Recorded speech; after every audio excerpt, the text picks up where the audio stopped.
안녕하세요. 저는 작년 초 파혼 후 싱글의 삶을 살고 있는 34살 여성입니다.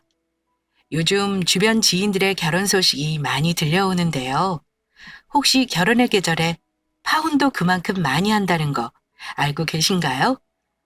파혼하는 사연에도 이런저런 사연이 있기 마련인데 저는 한 가지 당부드리고픈 말이 있어 용기 내 사연을 보냈습니다. 저는 코로나가 한창이던 작년 봄에 결혼을 앞두고 파혼했습니다. 저는 결혼 약속했던 사람과 자그마치 6년을 연애했습니다. 저 25살, 그 사람 26살에 만나 결혼 준비할 때까지 크게 싸움도 한 기억이 없어요. 6년 동안 만나면서 세상에 이렇게 죽이 잘 맞는 사람이 또 있을까라는 생각을 정말 많이 하게 된 사람이었어요. 제가 남자친구 취업할 때까지 뒷바라지 하다시피 돈도 더 많이 쓰고 챙겨주기도 했지만 전혀 아깝다고 생각하지 않은 사람입니다. 오래 만나면 온다는 권태기 한 번 없이 잘 만났고 제가 많이 좋아하기도 했어요. 당연히 결혼은 이 사람과 할 거라 생각했죠. 그런데 파혼이라는 거 해보면서 결혼하는데 연애 기간이 길고 짧은 건 중요하지 않다는 걸 몸소 겪었습니다. 너무 상처받았고 어이도 없고 허무하기까지 했습니다. 사람 마음이 단칼에 정리되는 게 아니다 보니 지난 1년간 참 힘들었네요. 얼마 전 결혼을 앞둔 제 친구와 만났는데 이런 대화를 했습니다. 상견례하고 결혼 날짜까지 잡았는데 고민된다면서요. 고민들 들어보니 상대방에 대한 사랑이나 확신이 모자라 결혼을 고민하는 게 아니더라고요. 현실적인 문제인 시댁, 집, 혼수, 경제력 이런 것들이 결혼을 결심한 사람의 마음을 붙잡는 원인이 되더군요. 나는 파혼까지 해봤으니 굳이 너한테까지 결혼하라 떠밀 생각은 없어. 내 생각엔 너 결혼할까 말까 고민하는 자체부터 이미 결혼 글러먹은 것 같은데 대체 이유가 뭐야? 유나야, 글쎄 상견례에 시어머니가 얼토당토하는 요구를 하시잖아. 우리 식구들 그날 집에 와서 완전 초상집 분위기였어. 엄마는 결혼 여기서 없자고 난리시고 내가 아직 결정을 못해서 문제지. 결혼 얘기가 오갔길래 파혼까지 고민하는 거야? 실은 우리가 모은 돈이 얼마 없어서 엄마 소유 아파트에 신혼살림 차리기로 했거든. 내 집 마련할 때까지 보증금 없이 무기한으로 살라고 하신 건데 내가 너무 죄송해서 월 50만 원씩 월세식으로 드리자고 남자친구한테 얘기를 미리 했어. 근데 상견례 때 시어머니가 글쎄 애들이 돈을 준다고 글쎄 그걸 다 받을 생각이냐면서 원래 공짜 전세로 내어주실 생각이었던 정도면 그냥 줘도 되지 않냐고. 그 집을 그냥 주면 안 되겠냐는 거야. 나 참 기가 막혀서 그거 우리 엄마 노후위에서 마련해 놓은 아파트잖아. 우리 집이 부자도 아니고 집이 몇 채씩 되는 것도 아닌데 집 내놓으란 소리를 그렇게 쉽게 할 수 있는 거니? 어머, 참 그 심어도 양심 없네. 자기네가 집 해올 능력도 안 되는 주제 그냥 고맙습니다 하고 월세 내고 살아도 감지덕지인 거 모르나? 서울 시내 어디 아파트가 월세 50에 살 수 있대? 그래서 넌 어쩔 셈이야? 너무 기가 막혔는데 남자친구가 막 말렸거든? 그래서 우리 엄마가 집을 그냥 주라는 말씀인 거냐 두어 번 물어봤어. 근데 너무 당당하게 맞다면서 예쁘게 키운다 시집가는 선물도 주는 게 좋지 않냐는 거야. 우리 엄마 그렇게는 못하겠다 하고 일어났어. 나중에 상견례를 다시 할지 연락을 주고받자고 하고 헤어졌는데 엄마 아빠는 이 결혼 없자고 난리셔. 네 남자친구는 뭐래? 근데 웃긴 게 뭔 줄 알아? 내 남자친구는 글쎄 자기가 더 불쾌하대. 딸인데 월세 받는 게 더 이상한 거 아니냐고 따지더라. 그래서 내가 그냥 부모 도움받지 말고 우리 대출받자 그랬더니 펄펄 뛰면서 공짜로 살 수 있는데 왜 그러냐면서 나한테 화를 내는 거야. 그 말 듣는데 오만정이 다 떨어진 거 있지? 이게 말로만 듣던 거지근성 뭐 그런 거지. 나 이 결혼 안 하는 게 맞는 거지? 친구야, 이미 정답은 나와 있잖아. 너 불구덩이 속으로 네 발로 들어갈래? 지금 파혼하는 게 훨씬 나아. 나 봐라. 파혼하고 더 잘 살잖아. 저도 사실 제 재산 탐내는 예비 시댁 때문에 파혼한 거라 친구 결혼 말리고 싶더라고요. 제 친구는 결국 결혼하기로 한 사람과 결혼을 접었습니다. 제 친구의 이야기긴 하지만 비슷한 문제로 다투다 결혼하지 못하고 헤어지는 커플이 생각보다 참 많아요. 몇십 분도 안 돼서 끝나는 결혼식장에 들어가는 과정이 참 멀고도 험한 과정을 거쳐야 하는 거더군요. 어쨌든 제 얘기로 다시 돌아와서요. 저의 집안은 간단히 말씀드리자면요. 저희 아빠는 군인 출신이세요. 지금은 퇴직하셨고 엄마와 작은 식당 운영하십니다. 군인 외벌이에 저와 제 동생 뒷바라지 하느라 많이 빠듯하셨을 거라 생각해요. 그래도 엄마 알뜰함 덕분에 돈 걱정 안 하고 사십니다. 노후도 다 마련해 놓으셨고요. 제 소개를 간단히 하자면 저는 대학 졸업하고 나서 회사 다녀본 경험이 없습니다. 운 좋게 처음 시작한 사업이 성공해서 지금 서울에 7억짜리 작은 아파트 하나랑 경기 남부 쪽에 아파트 2채 소유하고 있어요. 부동산 자산만 15억 정도 됩니다. 제 배경을 꼭 말씀드려야 파혼 이유도 설명할 수 있을 것 같아 제 사연 들어주시는 분들께 감히 솔직하게 말씀드려 봅니다. 서울 아파트는 제가 10년 동안 모은 돈으로 대출 없이 마련한 100%제 자산입니다. 나머지 경기도 아파트는 대출이 30% 껴있어요. 차도 8천짜리 외제차 대출 없이 사서 끌고 다닙니다. 대신 사업을 하다 보니 현금이 늘 회전시키는 탓에 당장 굴릴 수 있는 여유 자금은 5천 정도입니다.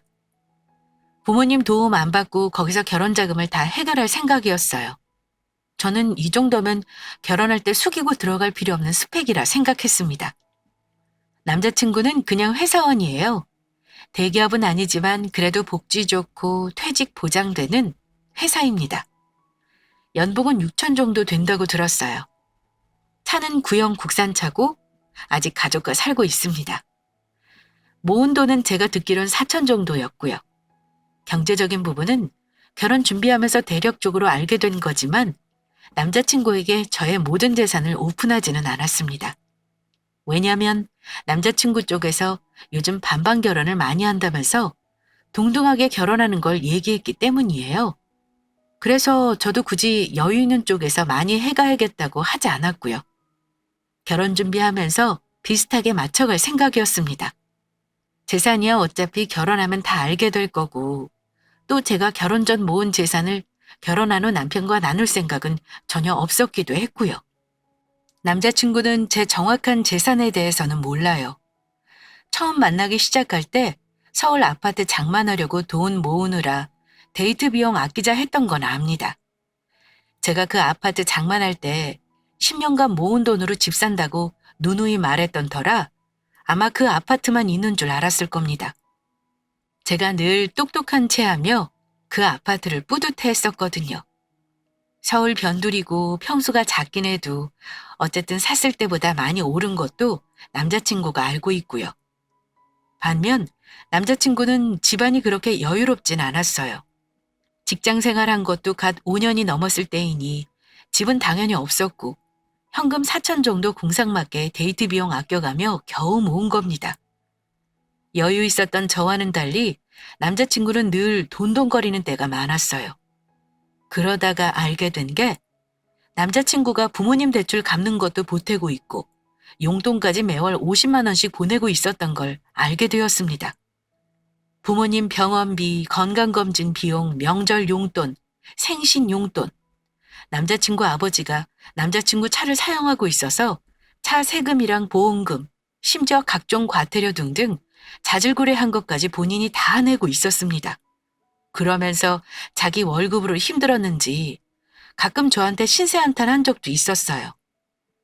여자들은 시집가면 끝인가 봐. 우리 누나들 말이야. 진짜 너무한 거 아니야? 아들만 자식이냐고.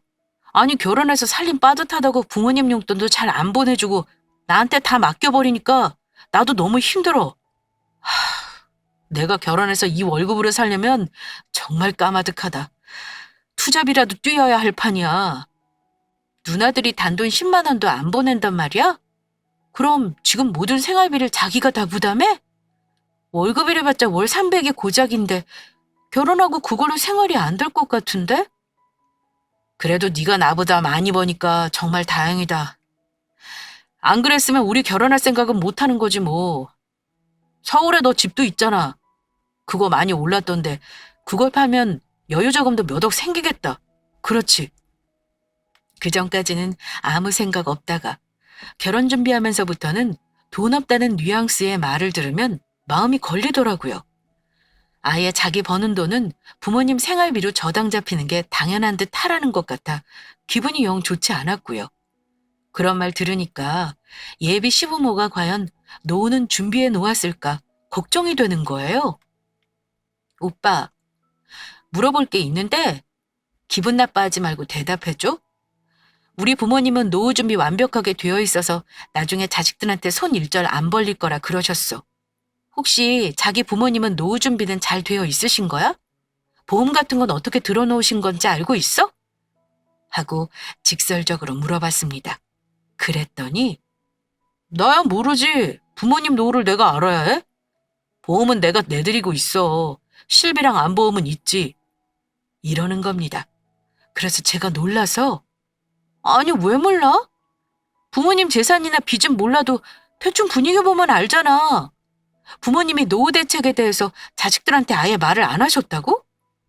했더니 갑자기 정색하면서 부모님 노후 준비를 내가 어떻게 알아? 그리고 내가 부모님 돈 많은지 적은지 주머니 사정을 속속들이 안다고 달라지는 게 있어? 너는 왜 그렇게 속물 같은 소리를 하냐? 우리 부모님 노후 준비 안 돼서 너한테 기댈까봐 물어보는 거야? 내가 속물이 아니라 당연히 결혼할 상대방 부모님 노후라던가 생활비라던가 궁금할 수 있는 거 아니야? 결혼하면 내가 같이 부담해야 할 수도 있는 거잖아. 한마디로 지금 상황이면 오빠 앞으로 딸내 식구가 2명이란 얘기고 결혼하면 내가 같이 부양해야 하는 건데 왜 내 질문을 오빠나 부모님 재산이랑 노후에만 초점을 맞춰서 기분 나쁘다고 해? 내가 물어본 의도는 그런 게 아니잖아. 저는 솔직히 남자친구의 반응이 이해가 안 되는 겁니다. 아무리 결혼을 둘이서 하는 거라지만 자식한테 나중에 손 벌리지 않을 만큼의 경제력도 중요하다고 생각하거든요. 결혼하기 전에 상대방 부모님 경제력 궁금한 건 당연한 거 아닌가요?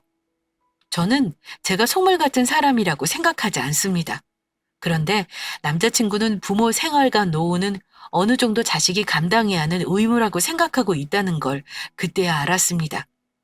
그때부터 결혼 준비를 하면서 여러 가지 현실적인 문제들로 다투는 일이 가끔 생기기 시작하더라고요. 그러다가 양가에 인사하고 나서부터는 갈등이 더 깊어졌습니다.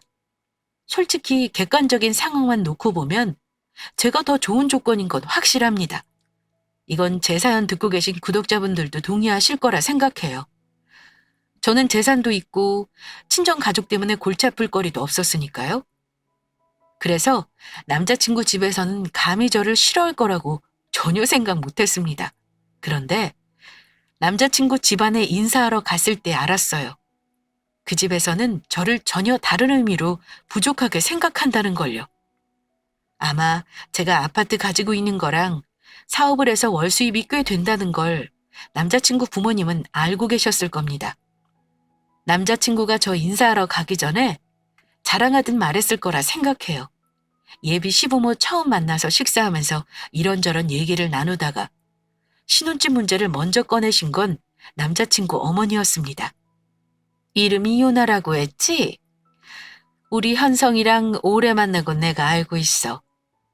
사업한다고 들었는데 웬만한 월급쟁이보다 나은가 봐? 서울에 아파트도 미리 장만해놨다고 들었는데 맞니? 그럼 결혼하면 신혼살림은 네 아파트에 차릴 생각이야? 하고 물으시는데 제 생각을 말씀드렸습니다. 사실 그 아파트가 좀 작고 오래돼서 신혼살림을 거기다 넣을 수 없을 것 같았거든요. 신혼인데 그래도 가정 같은 건 좋은 거 장만하고 싶은 게 여자 마음이잖아요. 네, 있긴 한데 좀 작아요. 19평이고 지금은 제가 혼자 사는데도 집이 좀 꽉 차거든요. 그래서 결혼하면 제 아파트는 새 놓으려고요. 저희 친정 부모님 살고 계신 별내 쪽에 평수 높은 신축 아파트에서 살 생각이에요. 하고 대답했습니다. 그런데 그 대답을 들은 예비시모 얼굴이 좀 차갑게 굳어지더라고요. 그럼 신혼집은 결국 우리 아들도 돈을 보태야 하는 거구나? 네가 집이 있어서 무주택자로 청약 넣는 것도 못할 텐데 하필 아파트가 신혼살림도 안 들어갈 정도로 작은 걸 산 거니? 그럼 현금은 한 어느 정도 결혼 자금으로 쓸 생각이야? 5천 정도 생각하고 있어요, 어머니. 뭐, 5천? 택도 없이 부족한 금액이구나. 신혼집 넓은 평수로 가려면 그래도 몇 억은 필요할 텐데 현금이 5천뿐이면 그걸로 대체 뭘 할 수 있겠어? 하시며 제 앞에서 계속 한숨을 쉬시는 겁니다. 옆에 있던 남자친구가 자기 엄마 한숨 쉬는 거 보면서 끼어들어 말하더라고요. 엄마, 유나랑 내 돈이랑 같이 합치면 영혼까지 끌어모아서 대출받을 거야. 엄마가 왜 그걸 걱정해요? 걱정 말라니. 현성아, 네 누나들을 봐라. 큰 누나 은행 다니고 둘째 누나 교사면서 알뜰하게 모아 결혼할 때 대출 하나 없이 시작했잖니? 근데 결혼한다는 애가 고작 현금이 5천밖에 없다는 게 걱정이 안 되겠어? 부자지간 대화 듣고 있는데 제가 죄인이 된 것 마냥 주눅이 들고 어쩔 줄을 모르겠는 겁니다. 그런데 듣다 보니까 점점 기분이 이상해지더라고요. 그게 제가 미안해하고 굽히면서 해야 할 결혼인가 싶어서요. 벌이는 뭐 말할 필요도 없이 제가 3배는 더 벌고 혼수며 살림이며 몇 가지 빼고는 다 제가 지금 쓰고 있는 가구나 가전으로 들어놓을 텐데 말입니다. 제 살림 전부 비싼 것들이고 독립할 때 산 거라 산지 2년도 채 안 된 것들이 대부분이었거든요. 근데 예비시모가 저런 식으로 한숨 쉬며 현금 없다고 한탄하신 거 들으니까 기분이 묘했어요. 심지어 뭘 하셨냐면요. 차라리 그 집 팔아서 다른 집을 사고 여유자금을 갖고 있지 그러니? 이러시는데 말문이 막히더라고요. 참고로 제 아파트는 팔려면 팔 수 있긴 합니다. 근데 그 당시 팔면 손해였어요. 주위에 역사가 들어선다 했고 대규모로 재건축하는 단지가 있어서 집값이 오르면 올랐지 떨어지진 않을 것 같았거든요. 근데 넌지시 그 집을 팔았으면 하는 기색을 내비치시길래 기분이 좀 그랬습니다. 게다가 제가 타고 온 차를 트집 잡기까지 하셨어요. 너는 나이도 어린애가 건방지게 저런 외제차를 샀어? 그걸로 알뜰하게 결혼자금 쓸 생각을 했어야지. 하나를 보면 열을 알지. 저거 혹시 대출 잔뜩 끼어있는 차 아니니? 할부로 샀을 거 아니야? 하시길래 아니요 어머니 저건 할부 안 하고 제 돈으로 산 제 차예요. 사업하려면 솔직히 보이는 것도 중요해서요. 그래서 저한테는 필요한 겁니다. 그랬더니 어머니가 더 언성을 높이며 한 소리 하시더라고요. 세상에 저런 차를 현찰로 샀으면 그게 더 손해다. 그 큰 돈으로 다른 거에 투자했어야지. 아니면 현금으로 가지고 있던가. 겁 없이 저런 차를 턱턱 사니 참 답답하다. 그러니 결혼 자금이 부족한 거 아니냐? 이러시니까 제가 대역죄인이 되는 분위기였습니다. 사실 자기가 결혼할 시기를 딱 예상하고 현금 마련해 놓는 사람이 몇이나 되겠어요? 과거에 저도 그냥 언제 결혼할지 모르고 사업상 필요하니까 차를 샀던 건데 하필 이 시기에 남자친구가 결혼하자고 할 줄은 몰랐죠. 그런데 자꾸 제가 결혼 자금도 모으지 못한 모자란 며느리인 듯 말씀하시니까 속이 상하기도 하고 많이 혼란스러웠습니다. 그런데 웃긴 건 그렇게 못마땅한 듯 혀를 끌끌 차면서도 자기 아들하고 결혼 안 시키겠다는 말은 안 하고 상견례와 결혼 날을 어찌 잡을지 물어보시더라고요. 부모님 의견 물어봐서 상견례를 빨리 하는 게 좋겠구나. 너희 사귄 시간만 몇 년이니?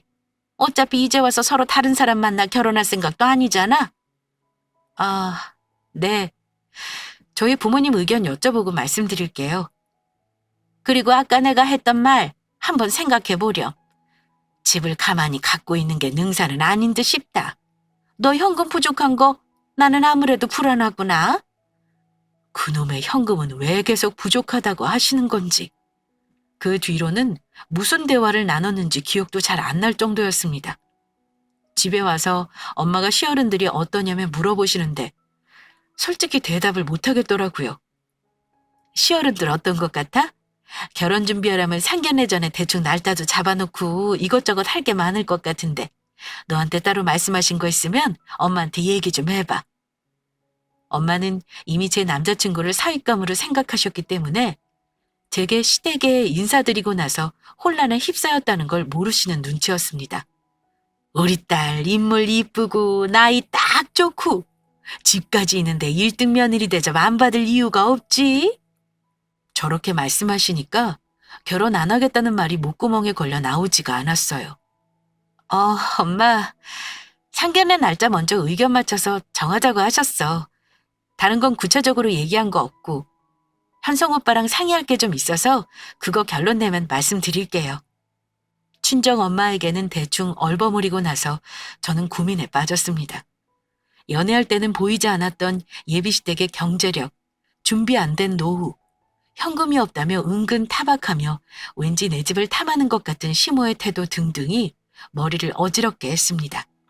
그런데 예비시댁에 다녀오면 그쪽 부모님은 저를 어찌 보셨는지 궁금하잖아요. 사실 시모가 저 현금 많이 없다고 걱정하듯 말할 때 이미 눈치는 챘지만 저를 마음에 안 들어 하시는 것 같은 느낌이 들기도 했어요. 그래서 남자친구에게 물어봤습니다. 어머니가 나 어떻다고 하셔? 어, 일찍부터 사업해서 그런가 세련다고 이쁘다고 하셔. 내가 너 능력 있는 여자라고 엄마 앞에서 칭찬 좀 했지. 그래? 근데 내 느낌에는 그날 나를 마뜩찮아 하시는 것 같았어. 내가 한참 오빠보다 모자란 것처럼 말씀하시길래 기분이 좀 그렇더라. 아들이는 엄마들이 좀 그렇잖아. 아들이 더 잘났고 아깝고 하신 거지. 너도 시간이 지나면 예뻐하실 거야. 그러니까 너도 예쁨 받을 행동 많이 하고 노력 좀 해봐. 근데 남자친구 입에서 예쁨 받을 행동이라는 말을 들으니까 순간 기분이 안 좋은 겁니다. 제가 굳이 예쁨 받을 행동을 해서 시어른에게 잘 보여야 하는 이유가 뭔지 모르겠더라고요. 아니, 예쁨 받을 짓을 어떻게 해야 하는 건데? 오빠는 우리 부모님한테 예쁨 받기 위해서 노력하는 거 있어? 말해봐. 나도 그거 똑같이 할 테니까. 이런 내가 며느리감으로 마음에 안 드시면 어쩔 수 없는 거지 뭐. 결혼 안 하면 그만인 거 아니야? 아이, 뭘 그렇게 예민해.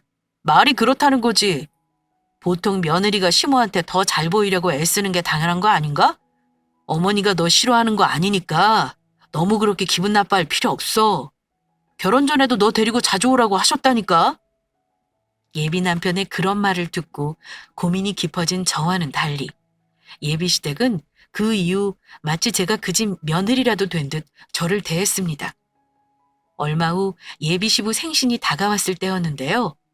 저한테 저녁 대접하고 싶다고 오라고 하더라고요. 솔직히 그때 갈까 말까 많이 망설였는데 그래도 어른이 초대하시는데 인사까지 한 마당에 거절하는 건 아닌 것 같아 갔습니다. 엄마가 빈손으로 가지 말라면서 백화점에서 한우 세트 선물까지 사서 들려보내셨고요. 하지만 그날은 제가 이 결혼을 접기로 확실히 결심한 날이 되어버리고 말았습니다. 예비시댁에 가니 시모는 음식 준비 중이셨고 저는 뭐 도울 거 없느냐고 부엌에서 서성거리고 있었습니다. 도와줄 거 없다고 하시길래 식탁에 음식 차리는 것만 오며 가며 도왔어요. 그때 예비 시모가 주방에서 갑자기 저를 보며 지나가듯 하는 말이 있었는데요. 결혼 전에 자주 와야 진짜 가족처럼 정도 들고 그러지 않겠니? 앞으로 좀 자주 오고 그래. 결혼하면 명절에 네 신우들도 다 올 거거든. 그럼 너도 연휴 내내 같이 밥해 먹고 놀다 쉬다 가렴. 시집 오면 이제 우리 식구잖아. 나는 명절에 아들 며느리 내외를 사돈댁이랑 나눠 쓸 생각 없어. 그건 네가 미리 알아둬라. 이러시며 제 얼굴을 똑바로 쳐다보시는 겁니다. 순간 할 말이 없었습니다. 저는 어머니 하는 말에 알겠다고 대답을 못하겠더라고요. 그런데 더 어처구니 없는 게 아참, 너 결혼 준비하는데 현금 부족한 건 네 부모님들한테 상의해봤어? 내가 아무리 생각해도 그 돈으로는 결혼하긴 무리다 싶어서 그래. 너무 빠듯하게 준비하면 일이 꼬일 수도 있는 거니까 집 파는 것도 한번 생각해 보렴. 그런데 저는 그 말까지 듣고 나니까 그냥 아니다 싶었어요. 그놈의 현금 부족은 무슨, 결혼은 뭐 저 혼자 하나요? 왜 자기네 집에서 보태준다는 말은 일도 없이 저한테만 그러시는 건지 이거 안 되겠다 싶었죠. 그래서 빨리 이 집사 나가야겠다 기회만 보고 있었습니다. 식사만 하고 얼른 갈 궁리를 하고 있는데 시어머니가 식탁에서 맛있는 반찬은 전부 시아버지랑 남자친구 쪽으로만 자리를 옮기시고 제 앞에는 수은 풀떼기만 놓으시는 겁니다. 보통 손님한테 많이 먹어라, 모자란 거 있으면 얘기해라 하는 게 정상이건만 예비시모는 자기 아들만 챙기느라 여념이 없더군요. 너 갈비 좋아하잖아. 오랜만에 한 거니까 많이 먹어라. 참, 너 마늘종은 안 먹지? 이러시며 접시를 이리저리 옮기는데 제가 순간 열받아서 그랬습니다. 어머니, 저도 갈비 좋아해요. 오빠 입만 입인가요? 저한테는 하나도 안 물어보시고 서운하네요. 하며 장난스럽게 말했습니다. 이제 이 집구석 사람들 다시는 볼 일 없을 것 같아 가시돋친 말로 그랬더니 어머, 내가 그랬니? 미안하다. 그러시며 막 웃으시더라고요. 역시 시어머니와 엄마는 하늘과 땅 차이더군요. 아무튼 그러고 나서 식사 끝내고 저는 서둘러 일어나 인사하고 가겠다 했습니다. 그런데 어머니가 결혼 문제로 이런저런 상의할 것들이 많은데 왜 벌써 가냐며 싸늘하게 말하시길래 나중에 남자친구 통해 듣겠다 해버리고 나왔습니다. 기분이 상했던 저는 남자친구가 운전하는 차에서 말없이 있었습니다. 남자친구도 한참 동안 말이 없었고요. 서로 뭔가가 마음에 안 들었던 거죠. 그 어색한 분위기에서 남자친구가 먼저 이러는 겁니다. 엄마가 더 있다가 가라고 붙잡았는데 꼭 그렇게 억지로 가겠다고 한 이유가 뭐야? 그냥 어머니 말에 네네 하고 맞장구 좀 쳐드리지 그랬어. 자주 와서 점수 좀 따놓고 하면 좋잖아. 그러길래 솔직히 대답했습니다. 기분 나빠서 내가 아직 오빠 집 며느리도 아닌데 명절에 친정 가지 말라는 말 듣는 것도 어이없고 내 입장에선 이해 안 가. 오빠네 엄마 정말 이상한 거 알아? 지금 조선시대도 아니고 결혼하면 명절에 번갈아 가면 시댁 가고 친정 가는 게 당연한 거지. 무슨 아들 내외를 사돈댁이랑 나눠 쓸 생각이 없다는 말씀을 하셔? 친정 가지 말라는 말이잖아. 야, 그냥 엄마가 하는 소리야. 나중에 상황 봐가면서 하면 되지. 그걸로 미리 이렇게 화를 낼 건 없잖아. 상황은 무슨 상황? 우리 집은 딸만 둘인데 그럼 우리 부모님은 딸들 시집 보내면 명절 때마다 두 분만 덩그러니 있어야 하는 거야? 내가 화를 내자 그 사람은 나도 결혼하면 네 부모님한테 최선을 다할 거야. 근데 나는 우리 집 장손이잖아. 우리 부모님은 옛날 분들이시고 너도 그런 건 입장 바꿔 생각해 볼 수 있는 거 아니야? 그보다 엄마가 우리 결혼 비용 부족한 거 걱정하시는데 그거나 상의하자.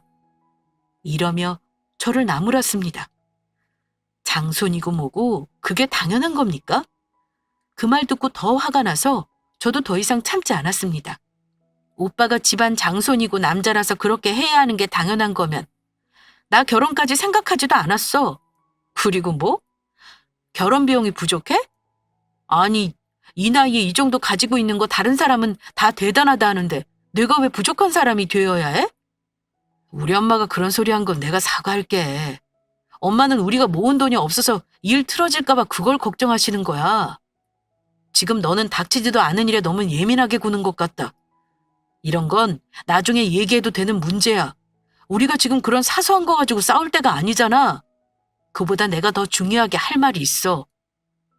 가뜩이나 기분상해 있는데 남자친구는 그 상황에서 다른 할 말이 있다며 차까지 한쪽으로 세우더라고요.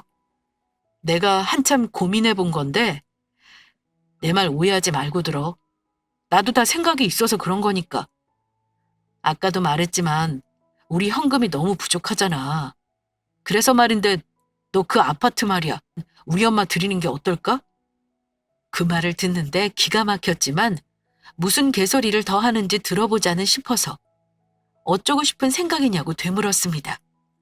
그거 평수 작아서 어차피 우리는 전세 얻어야 하는 거잖아.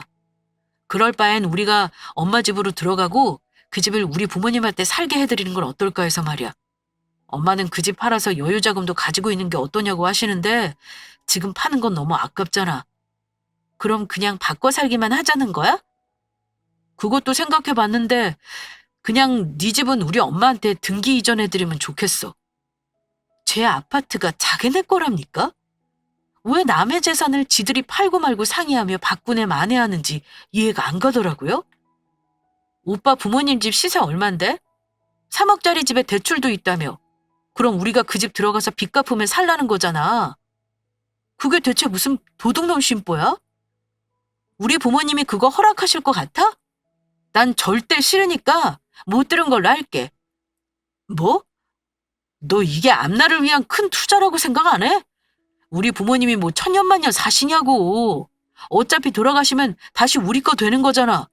너 그 아파트 들이면 우리 엄마한테 점수 따고 결혼 생활 내내 이쁨 받고 사는 거라니까. 그리고 전세 얻느라 대출 안 받아도 되잖아. 아파트 들이고 나서 오빠랑 나랑 막말로 이혼하게 되면? 그럼 그 아파트 도로 나 줄 거야? 아니잖아. 말도 안 되는 소리 하지 마. 야, 너 정말 이럴 거야? 나도 너랑 결혼하고 싶어서 이런 말 하는 거야. 솔직히 우리 엄마 너 등치 크고 기세 보인다고 별로 마음에 안 들어 하셔. 너랑 결혼하는 거 말리셨다니까? 근데 생각도 안 해보고 바로 거절이냐? 생각도 안 해볼 거면 나도 더 이상 할 말 없어. 그냥 때려치우자. 그 사람 입에서 먼저 결혼 때려치자는 말이 나오길래 저도 바로 말해줬습니다. 때려치자는 거지? 내가 바라던 바야. 우리 그냥 파혼하자. 뭐 7억짜리 내 집을 오빠 엄마한테 주자고?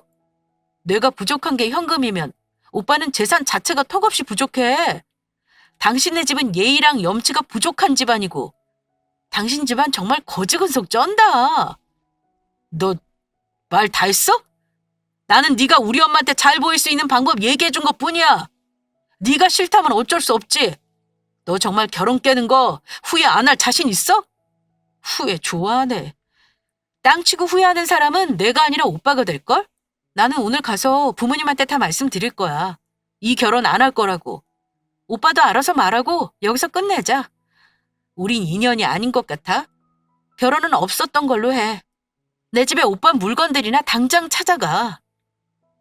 서로 다툼 끝에 헤어지기로 했습니다. 물론 결혼도 없던 일로 하기로 했고요. 씩씩거리며 집에 와서 저는 집에 있는 남자친구 물건들을 싹 정리해서 싸놓았습니다. 마음 같아선 내다버리고 싶었지만요. 그 후 그놈으로부터는 며칠간 연락이 없었고 저는 격양된 마음을 가라앉히고 생각을 차분히 해봤습니다.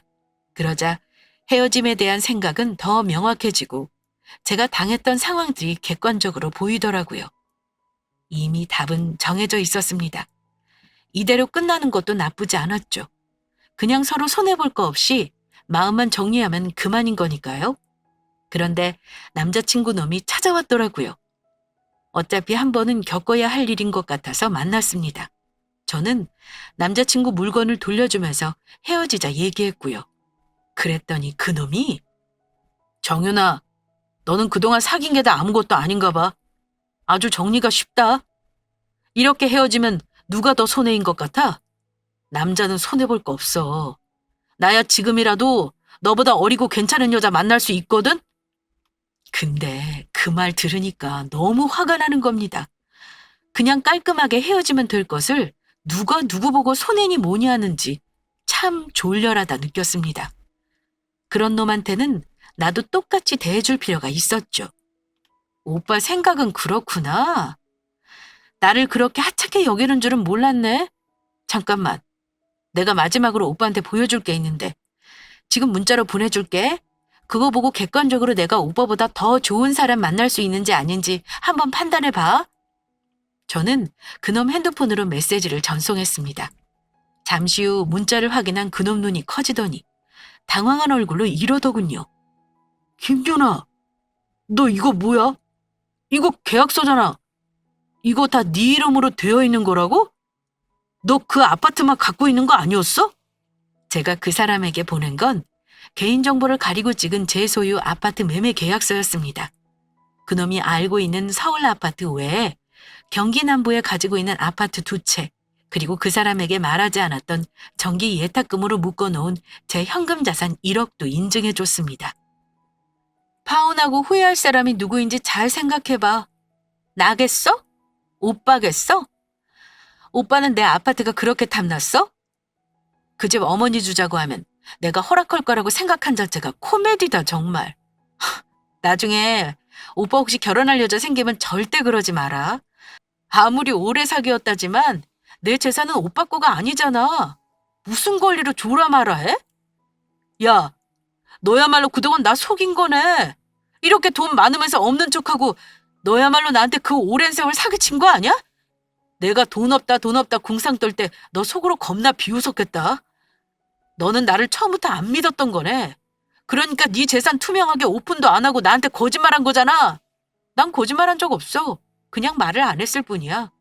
그 아파트는 내가 오빠랑 사귈 때 산 거니까 오빠도 알았던 거고. 그러는 오빠는 나한테 재산이며 가지고 있는 빚이며 다 솔직하게 말한 거 있어? 결혼할 때 돼서야 말한 거잖아. 빚 있는 거. 말 안 한 건 사기친 거 아니냐? 개거품 물며 저보고 사기쳤다는 그 사람 얼굴 보니까 그나마 남아있던 정도 뚝 떨어졌습니다. 짐이고 뭐고 다 불태워버릴 것을 고작 저런 꼴 보겠다고 저 인간 짐을 뭐하러 고이고이 싸뒀던 걸까요? 저도 참 미련했죠? 저랑 파혼하지 않았다면 그게 다 자기 거가 될 거라 생각해서 그런 걸까요? 그 사람은 길길이 날뛰었습니다. 어쨌든 파혼 먼저 하자고 한 건 오빠야. 오늘 와서 나한테 한 말 잘 생각해봐. 오빠 자존심 되게 센 사람이잖아? 이제 와서 내 재산 보고 잘못했다 용서해달라 뭐 이딴 말 할 사람 아니라고 생각해? 오빠 엄마한테 떡하니 집 한 채 줄 그런 여자 어딘가 있겠지. 어리고 착하기까지 한 애 찾으려면 힘들긴 하겠다. 어디 한번 잘 찾아봐. 오고 가는 말이 점점 과격해지자 안 되겠다 싶어 부모님께 연락해 와달라 부탁했습니다. 부모님이 도착해 그 사람을 내보내고 나서야 싸움은 끝났네요. 그 인간은 어지간히 억울했나 봐요.